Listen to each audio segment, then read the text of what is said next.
Fix grayed out or missing Personal Hotspot on iPhone. Open Settings and go to Mobile Service.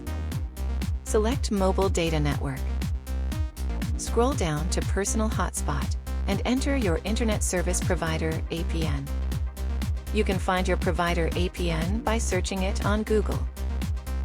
Refresh settings and Personal Hotspot should be present and working.